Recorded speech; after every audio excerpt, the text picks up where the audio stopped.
तीन बहुओं के रवैये से सासू माँ बहुत परेशान थी। दरअसल बात ये थी कि तीनों बहुओं में किसी बात को लेकर अनबन हो गई थी। तब से ही तीनों एक दूसरे से मुंह फुलाए रहती थी। ना कोई सीधे मुंह किसी से बात करती, ना किसी का कहना मानती। पड़ोसी भी इस बात को जानते थे और जाने कैसे कैसे बातें भी करते। इसीलिए सासू माँ ने तीनों बहुओं को तुरंत अपने कमरे में बुलाया। मैं कई दिनों से देख रही हूँ तुम तीनों अलग अलग सारे काम कर रही हो। ये सब नहीं चलेगा, तीनों को मिलकर ही काम करना पड़ेगा। सास की बात सुनकर एकदम से बड़ी बहू बोल उठती है। नहीं मम्मी जी, मैं इन दोनों के साथ कुछ नहीं कर सकती। मैं इस घर की बड़ी बहू हूँ, फिर भी ये मेरा कहना बिल्कुल भी नहीं मानती। अरे जेठानी जी, जानबूझकर मुझे डबल काम करवाती है आप। और छोटी मुझसे टेढ़े मुंह ही बात करती है। इन दोनों के बीच हमेशा सैंडविच बन जाती है मेरी, और मैं हमेशा आलू की तरह बीच में मसली जाती हूँ। मम्मी जी, इन दोनों को लगता है कि मैं छोटी हूँ तो इनके पैरों तले दब जाऊंगी, लेकिन नहीं, मेरा भी उतना ही अधिकार है जितना इन दोनों का है। बड़ी आई दोनों मेरी चुगली करने के लिए, मुझे क्या कम समझ रखा है। तीनों बहू एक दूसरे से बहस करने लगती है और सास दोबारा ये देखकर टेंशन में आ जाती है और सबसे कहती है, चुप हो जाओ, अब से तुम तीनों सारे काम एक साथ करोगी। आंख बंद करके एक दूसरे की बात सुनोगी। तुम तीनों इस बात को गांठ बांध लो, वरना अगली छुट्टियों में तुम्हारा अपना मायके जाना कैंसिल। सास की बातें सुनकर डर के मारे तीनों हामी भर देती हैं। जी मम्मी जी, मैं समझ गई। हाँ मम्मी जी, जैसा आप कहें, आप जो कहेंगे मैं वही करूंगी। तीनों बहू सास की बात को गांठ बांध लेती है और वादा करती है कि अब से सारे काम वो तीनों एक साथ मिलकर ही करेंगी। ये सब देखकर सास खुश हो जाती है और वहाँ से चली जाती है। नीचे जाकर वो देखती है कि घर में शर्मा जी आए हुए होते हैं। सास जोर से आवाज लगाकर कहती है, अरे बहू, जरा चाय बनाकर तो लाना, शर्मा जी आए हैं। सास की बात सुनकर तीनों बहू तुरंत किचन की ओर भागती है और चाय बनाना शुरू कर देती है। मुझे तो एकदम मसाले वाली कड़क चाय पसंद है, तो हम शर्मा जी के लिए मसाले वाली चाय ही बनाएंगे। अरे नहीं दीदी, गर्मी के मौसम में मसाला चाय कौन पीता है? मैं तो शर्मा जी के लिए इलायची वाली चाय ही बनाऊंगी। ये कैसी बात कर रही हैं आप दोनों?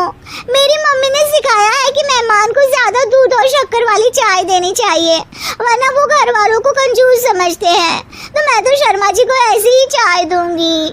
तीनों बहुएं अपने अपने तरीके से चाय में शक्कर, मसाला, पत्ती सब डाल देती है। उबलने के बाद तीनों मिलकर चाय बाहर लेकर जाती है और शर्मा जी और सासू माँ को देती हैं।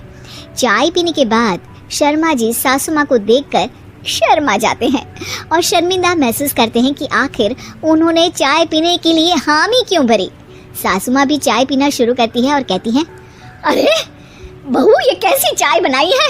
चाय है या मीठे दूध की बासुंदी? हाँ, चाय अच्छी नहीं लगी क्या? कोई बात नहीं, हम पराठा बनाकर लाते हैं। चलो चलो अंदर। हाँ चलो। हाँ, आती हूँ मैं भी। नहीं, मेरा पेट चाय ने ही चौपट कर दिया, वही काफी है। पराठे से पोपट नहीं करवाना, मैं तो चलता हूँ। शर्मा जी चुपचाप पतली गली से निकल जाते हैं। अगले दिन सास बहुओं से कहती है, अरे बहू, जाओ जाके ऊपर के गेस्ट हाउस की सफाई कर दो। कल हमारे यहाँ मेरे दूर के रिश्तेदार आने वाले हैं, तो पूरे कमरे को चमका देना, समझी? तीनों बहू सास की बात को मानकर ऊपर सफाई करने चली जाती हैं और तीनों कमरे की सफाई चालू कर देती है। बड़ी बहू मकड़ी के जाले साफ करती है तो बीच वाली झाड़ू लगाना और छोटी वाली सर्फ डालकर जमीन धोना शुरू कर देती है। अरे दीदी, जेठानी जी, अभी मैंने पूरी फर्श धोई और आप फिर से धूल नीचे गिरा रही हैं। और मछली जेठानी जी, आप बिना झाड़ू की धूल यहाँ छटक रही हैं। अरे तीनों को साफ करना है, एक साथ सफाई करते हैं ना। अरे वही तो, हम साथ साथ हैं, घर साफ साफ है। तीनों बहू ऐसे ही काम में उलझ जाती है और 2 घंटे तक एक ही कमरे की सफाई करती रहती है। बहुत देर से अपनी बहुओं को ना देखने के कारण सास ऊपर कमरे में उन्हें देखने जाती है, लेकिन कमरे में घुसती ही वो गीली फर्श पर फिसलने के कारण नीचे गिर जाती है। ओरी मोरी मैया, हड्डी मरोड़ के रख दी। आए, मेरी तो कमर ही टूट गई रे। तीनों बहुएं सास को उठाती हैं और बिस्तर पर सुला देती है। अरे मेरे हाथ पैर दर्द कर रहे हैं, दबा दो, आराम मिलेगा। हाँ जी माँ जी। अरे जी माँ जी। और तीनों बहुएं एक साथ सास के हाथ को दबाना शुरू कर देती है। माँ की तो चीख ही निकल जाती है और नतीजा ये होता है कि सास के बचे हुए शरीर में भी दर्द उठ जाता है। हाय राम, ये क्या कर दिया तुम तीनों ने।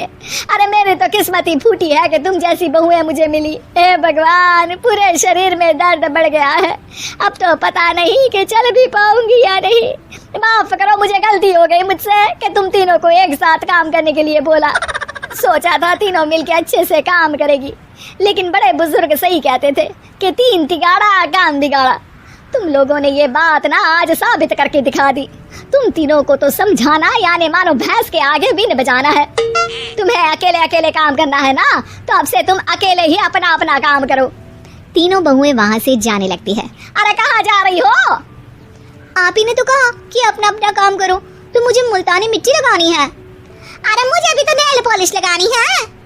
मुझे ना मेहंदी लगानी है। सास अपना सर पीट लेती है और कहती है, अरे मुझे भी लगाना है कुछ। क्या माँ जी? क्या माँ जी? क्या माँ जी? तुम्हारे घर वालों को फोन तुम्हारी हरकतें बताने के लिए।